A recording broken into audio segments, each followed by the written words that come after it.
Agora você ouve uma palavra de vida com o pastor Érico Rodolfo Bussinger.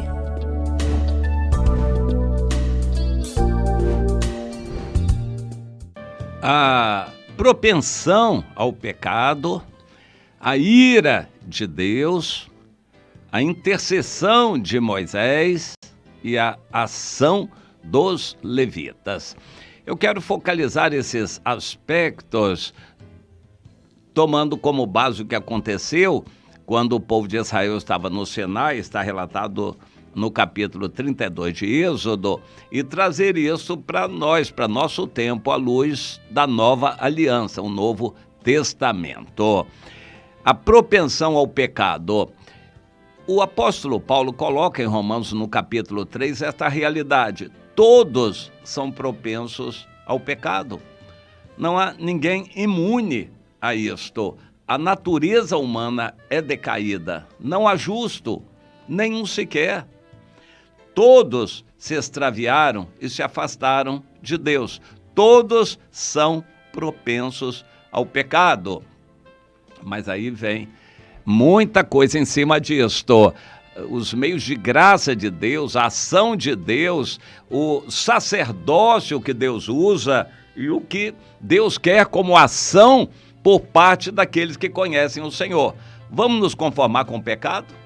Vamos aceitar que o pecado é normal na igreja? Vamos entender assim, todos pecam, então é normal pecar e ninguém fala do pecado do outro e vamos levando a vida assim, será?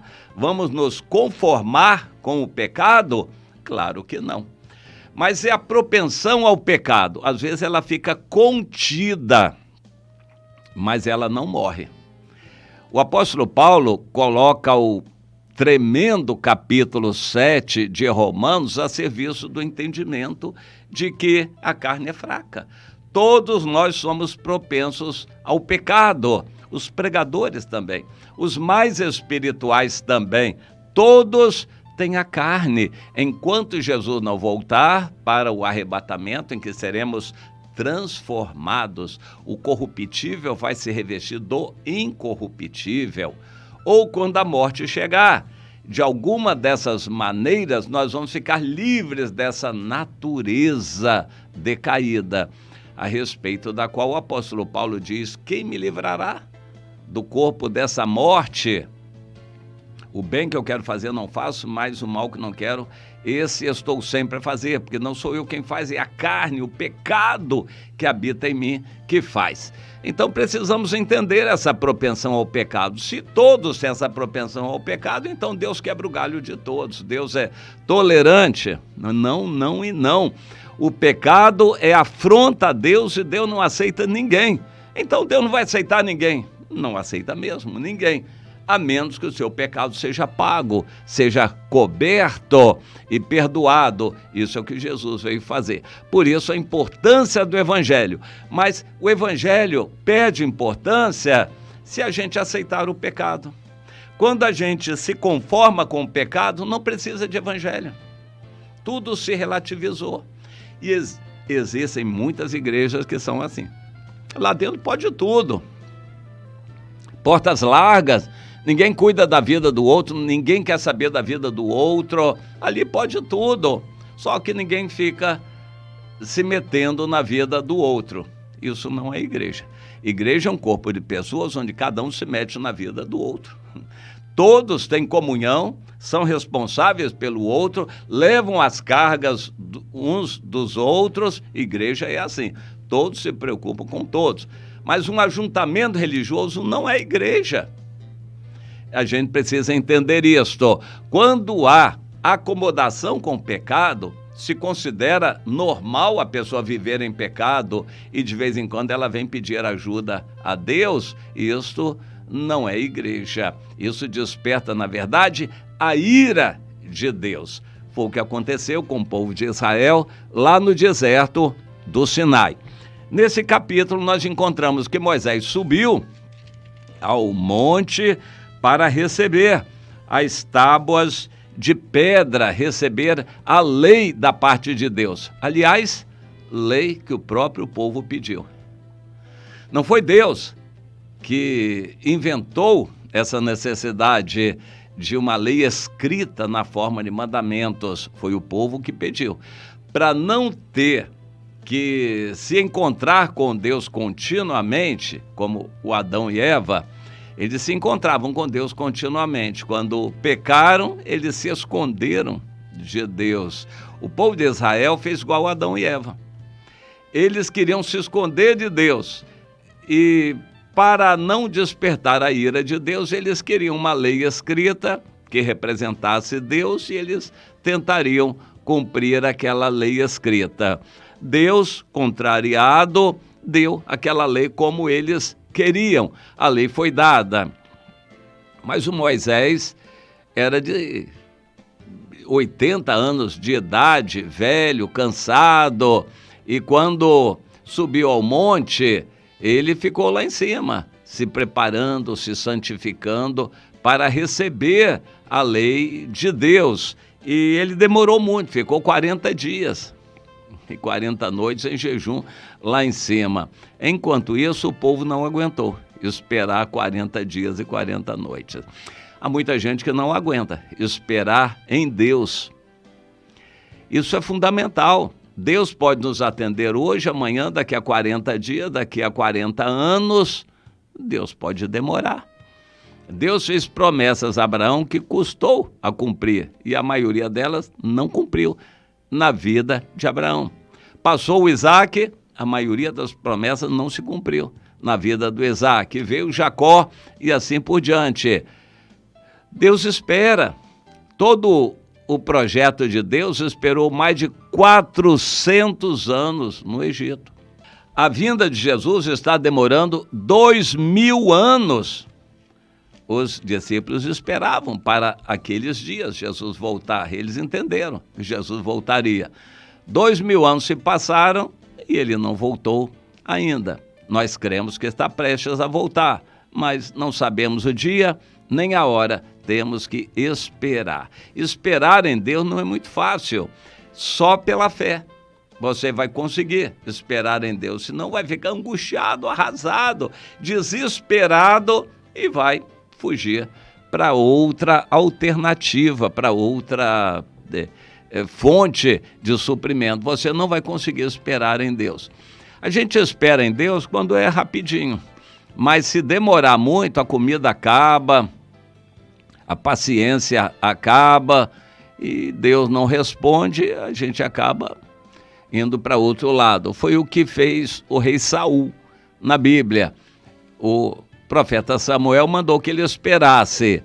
O Samuel não chegou no momento aprazado, eu creio que até foi obra de Deus mesmo, para provar o que estava no coração de Saul. Saul, desesperado, ofereceu sacrifícios e fez o que Deus não tinha mandado fazer. Por causa disso ele foi rejeitado, porque não esperou em Deus. Agora vamos focalizar o que aconteceu naquela época do Sinai, quando o povo estava acampado no pé do Monte Sinai e Moisés lá em cima.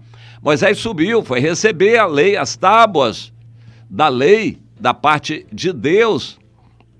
E o povo teve que esperar cá embaixo, 40 dias, até que Deus avisou: ô Moisés, pode descer porque o povo se corrompeu. O povo que você fez subir do Egito se corrompeu e depressa se desviou do caminho que eu tinha ordenado e fez para si um bezerro fundido e adorou esse bezerro.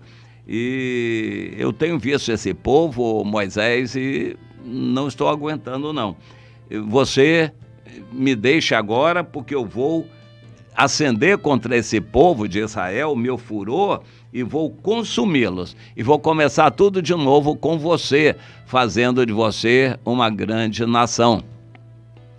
Isso Deus tinha prometido ao Abraão, não cumpriu com ele, passou para o Isaac, não cumpriu com o Isaac, passou para o Jacó, só começou a cumprir em Jacó, que ele mudou o nome para Israel. Só aí Deus começou a cumprir. Aquele povo de Israel se degenerou, foi para o Egito, se multiplicou, se escravizou, foi escravizado no Egito e longe de Deus. A Bíblia diz em algumas passagens que enquanto o povo estava no Egito, se deu a idolatria, seguindo os ídolos do Egito. Agora, depois de uma operação maravilhosa de Deus com as 10 pragas do Egito, o Senhor retirou aquele povo do Egito debaixo das mãos de Moisés. Esse povo estava lá ao pé do Monte Sinai aguardando, e Deus lá em cima do monte dando para Moisés a lei que eles deviam seguir.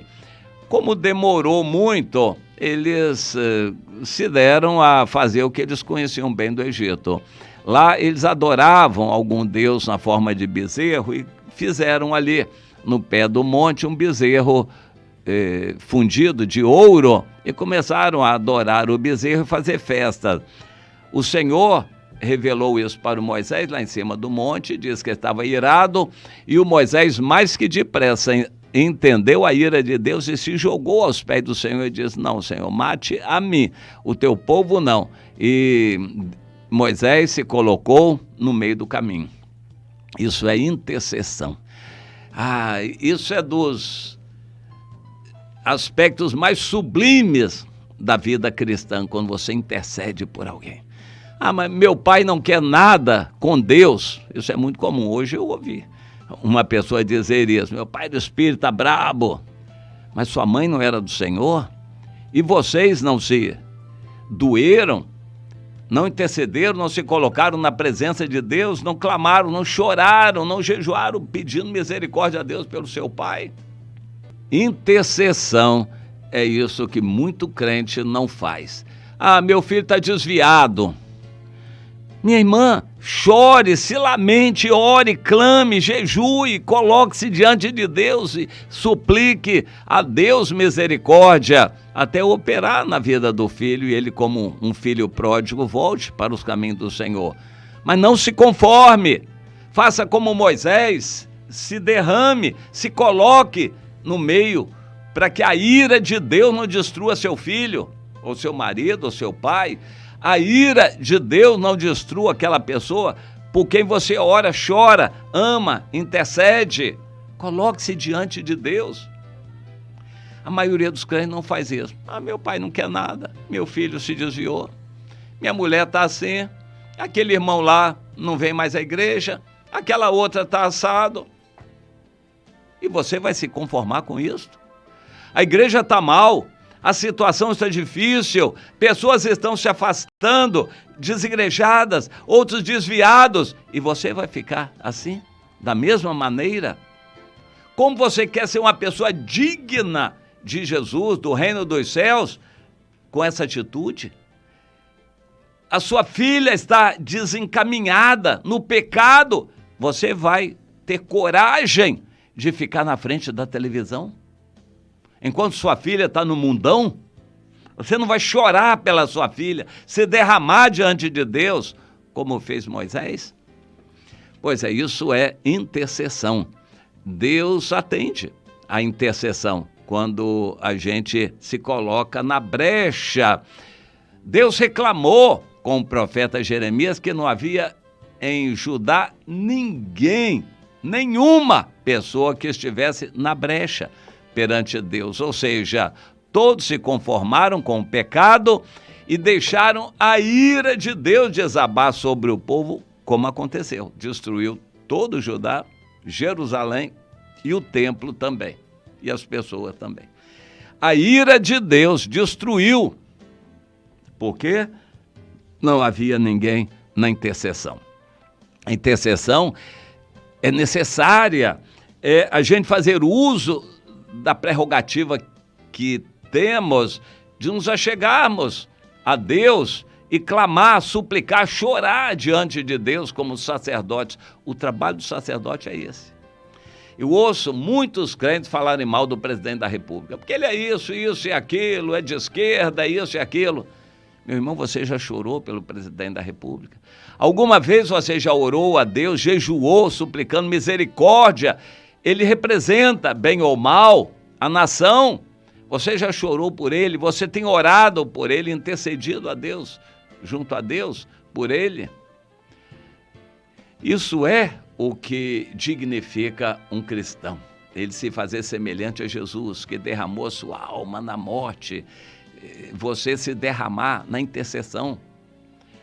Você já fez alguma vez isso? É disposto a fazer? Você acha que vai ser salvo sem orar, chorar, se derramar por alguém, sem interceder por alguém, sem exercer o sacerdócio? Você acha que vai ser salvo assim? Vai chegar na salvação de qualquer jeito? Pois é, o choro de Moisés moveu o braço de Deus. O Moisés ficou indignado e quebrou as tábuas de pedra. Não adiantou nada, porque Deus deu a ele o trabalho de preparar outras tábuas para que Deus escrevesse novamente as mesmas palavras de lei que estavam escritas nas primeiras tábuas que o Moisés quebrou.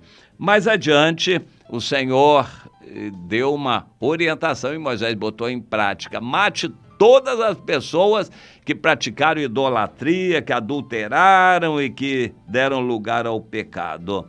E o Moisés, um pouco atônito, não sabia como cumprir aquilo, soltou diante do povo o desafio: Quem vem me ajudar? Quem vai ficar do lado do Senhor e matar esses pecadores que afrontaram a Deus? A tribo de Levi veio. E daí a escolha do Senhor da tribo de Levi. Não sabemos dos detalhes, porque a tribo de Levi se doeu, se tocou e veio agir. E eles fizeram o que deveriam fazer, saíram matando todos que tinham adulterado, aqueles que tinham pecado, e eles mataram. Aquele sangue derramado fez expiação junto a Deus e aquele sangue aplacou a ira de Deus, que queria destruir o povo todo. Então Deus destruiu uns poucos mil do povo de Israel para não destruir o povo todo. E os levitas entenderam isso. Alguns têm que se sacrificar para Deus salvar o povo todo. A igreja está mal em nossos dias, faltam intercessores, sacerdotes, cristãos verdadeiros que se derramam diante de Deus. Onde estão esses cristãos? Na frente da televisão, com o olho no celular, amando o mundo, passeando, distraídos, comendo e bebendo. Onde estão eles? O Senhor está para destruir. A ira de Deus está para vir sobre o Brasil. Onde estão os intercessores? Estão por aí, distraídos e aproveitando o mundo. Que Deus tenha misericórdia de nós. É hora de fazermos algo. O pecado é um fato, uma realidade, mas não podemos nos conformar com ele. O pecado é generalizado, a nação inteira em pecado, a igreja em pecado. Nós não podemos nos conformar. Temos que fazer alguma coisa. Você está fazendo? Se derrame, chore, jejue, ore, clame, peça misericórdia a Deus. Vá aos pés do Senhor para clamar por misericórdia. Mas saiba que além disso tem que fazer alguma coisa que estiver ao seu alcance.